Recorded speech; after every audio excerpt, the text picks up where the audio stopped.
Halo teman-teman, berjumpa lagi dengan saya Brother Phil. Kali ini kita akan menanggapi video dari ulasan dari Dondi Tan soal presentasi dari Sekolah Tinggi Teologi Nias yang diduga melakukan penistaan. Masih melanjutkan video kemarin. Kali ini file presentasi itu katakan bahwa Allah Subhanahu wa Ta'ala tidak sama dengan YHWH. Sebelum kita tanggapi, kita saksikan video mereka berikut.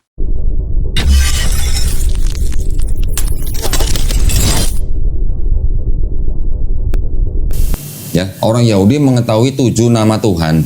Salah satunya adalah Yod-He-Vav-He. El, Eloh, Eloah, Elohim, El Shaddai, Yod-He-Vav-He, dan Zebaot. Dari 7 nama ini, yang Yod-He-Vav-He atau disebut Tetragrammaton itu memang yang dianggap paling suci. Mereka tidak boleh menyebutkan Yahweh, Yehova, Yehowa, nggak boleh. Mereka hanya boleh menggantinya dengan Adonai, yang artinya Rob atau Tuhan, atau Hashem. Hashem itu sang nama atau nama itu gitu. Ya. Jadi 2 poin. Kita berhenti sejenak. Dari semua nama panggilan untuk Tuhan menurut orang Yahudi tidak satu pun dikatakan di sana kata Allah. Tapi Dondi Tan melakukan pembelaan bahwa YHWH sama dengan Allah. Dondi Tan menggunakan pendapat dari salah satu rabi Yahudi. Berikut tanggapan Dondi Tan. Nah, sedangkan kalau di Islam kita memang taunya nama Tuhan kita adalah Allah, ya kan? Sekarang pertanyaannya atau ada poin penting di sini apa? Yahudi Arab, ya, Yahudi Arab menerjemahkan kata Yod-He-Vav-He ke dalam bahasa Arab jadi apa? Tahu nggak? Allah. Allah. Buktinya mana? Ya itulah yang selalu mereka ini kan jadikan dalil. Ya, break. Torah, Original Commentary in Arabic by Rabbi Sadia Gaon 942 sampai 882 sebelum Masehi masih 942 sampai 882 Masehi. Barusan Dondi Tan membela diri. Dia membawa sebuah tulisan dari seorang rabi yang hidup abad 8 atau 9 Masehi yang menyamakan Allah dan YHWH. Dia adalah Rabbi Sadia Gaon.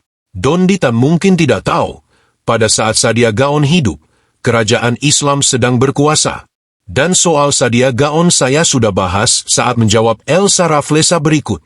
Sadia Gaon, atau yang disebut Rasak, merupakan salah satu rabi terkenal di era Geonim. Lahir di tahun 882 Masehi di distrik Fayim, Mesir, dan meninggal di tahun 942 Masehi pada abad ke-10. Pada awal tahun 920 Masehi, menjadi figur penting di lingkungan Rabanik. Dan di tahun 928 diberikan posisi sebagai Gaon, kepala akademik surah, sekolah Rabanik yang berada di Baghdad.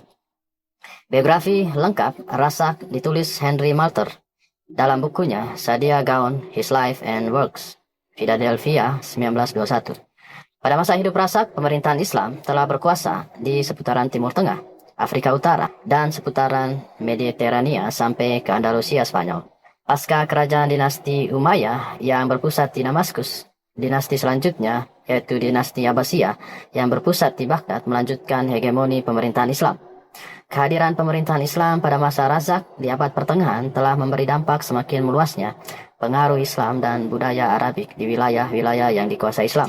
Pihak minoritas seperti Yahudi dan Kristen memang dilindungi, terutama bagi mereka yang taat terhadap penguasa, ditandai dengan memberikan pajak, yaitu jizyah. Namun kuatnya pengaruh Islam dan budaya Arabik ikut mempengaruhi kehidupan orang Yahudi dan Kristen pada masa itu. Teguh Hindarto telah melakukan kajian cukup komprehensif latar belakang sejarah masa hidup Rasak dalam tulisannya Sadia Gaon dan tumbuhnya tradisi penulisan Judeo-Arabik di era pemerintahan Islam. Tinjauan sosio-historis dalam tulisan itu, Hindarto menggambarkan keberadaan pemerintahan Islam dan dampaknya terhadap kehidupan orang Yahudi pada masa itu. Salah satunya berkaitan dengan penggunaan bahasa Arab. Di halaman 5 khususnya, Hindarto mengatakan, sejak pemerintahan Islam menaklukkan negara-negara besar seperti Persia, Spanyol, Konstantinopel, bukan saja warga negara yang ditaklukkan memiliki status dhimmi, melainkan terjadi penggunaan bahasa Arab sebagai bahasa lisan dan tulisan, serta media penyebarluasan pengetahuan dan kebudayaan, dengan menerjemahkan karya-karya filsafat Yunani klasik yang menjadi basis perkembangan sains modern di kemudian hari.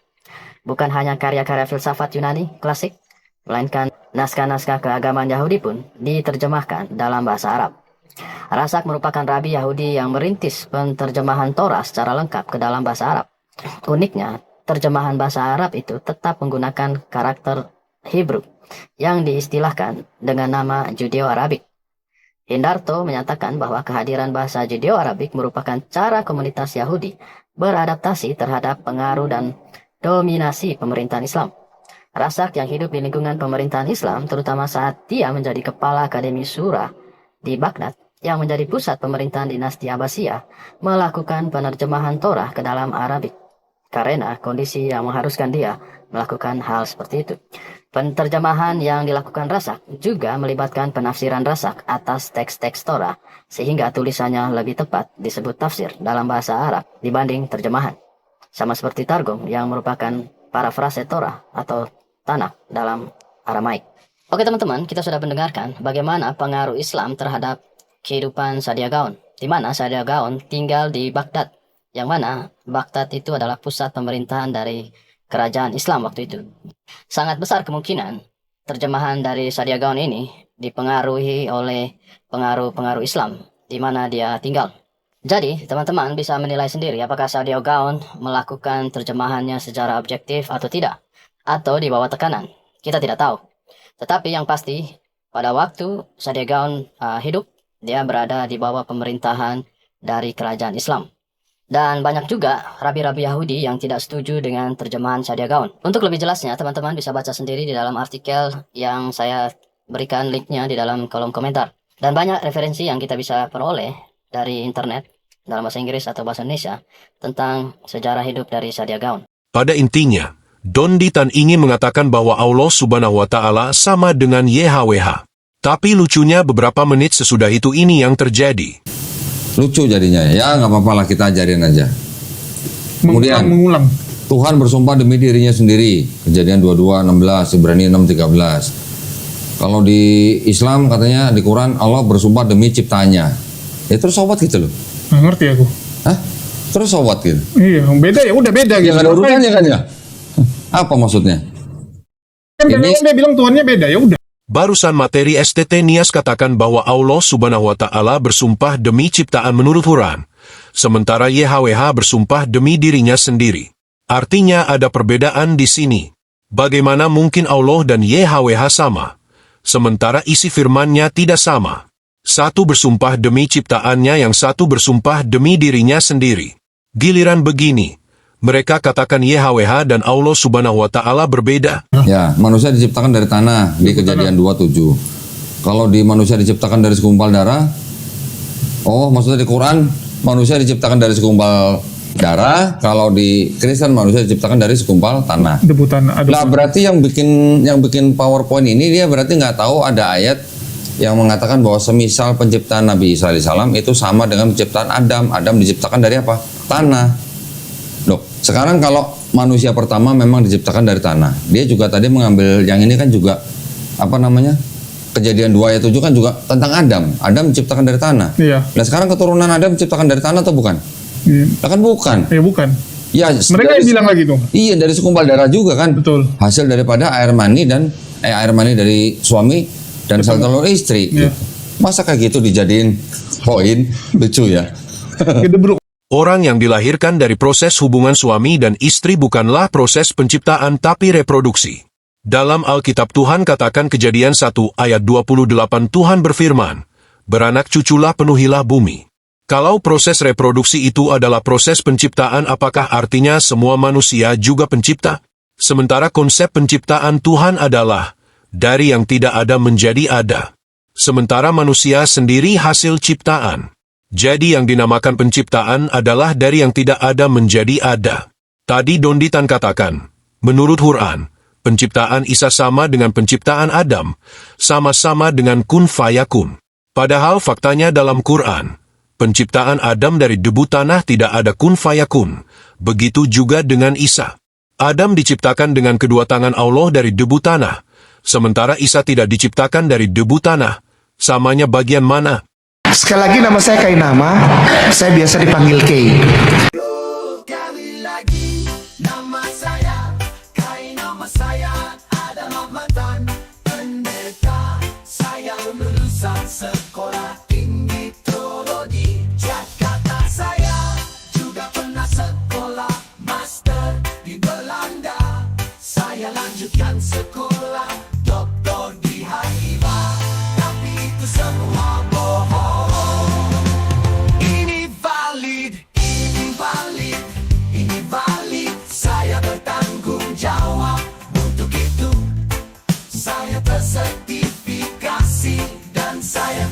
terakreditasi. Beliau adalah Ustadz Ahmad Kainama. Dia adalah seorang pendeta. Sebelumnya, beliau adalah seorang pendeta yang berpendidikan tinggi, yang bersekolah di S1 di Sekolah Tinggi Teologi Jakarta. Kemudian beliau melanjutkan S2-nya di Leiden University, Belanda. Kemudian tak sampai di situ, beliau terus meneruskan pendidikannya di S3 di Tanakh Biblical Studies, Haifa, Israel, dengan mengambil bidang minat Holy Scriptical Biblical.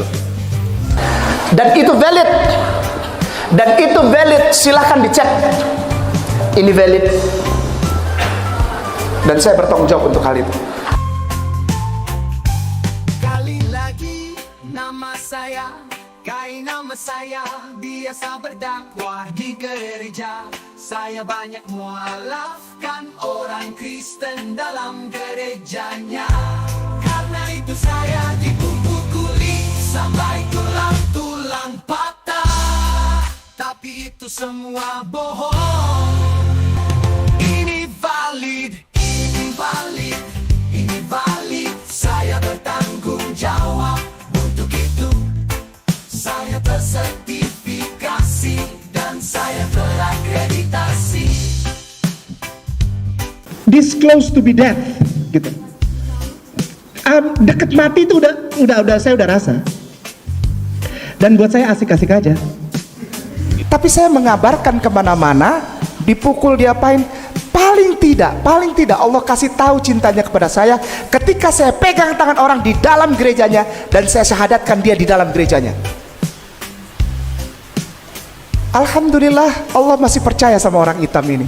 Allah masih sayang sama orang hitam ini, sehingga si hitam ini masih bisa berkeliling dan mengabarkan kasih sayang Allah, lalu menuntun mereka untuk mengucapkan dua kalimat yang suci itu, dua kalimat cinta kepada Allah, dua kalimat syahadat di dalam rumah ibadah mereka.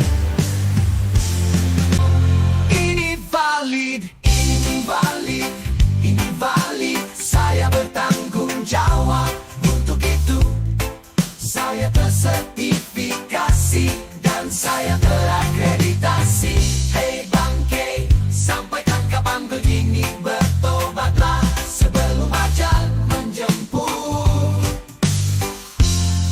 Aku tidak pernah sekolah keluar, aku tidak pernah sekolah teologi, tidak pernah tahu apa-apa.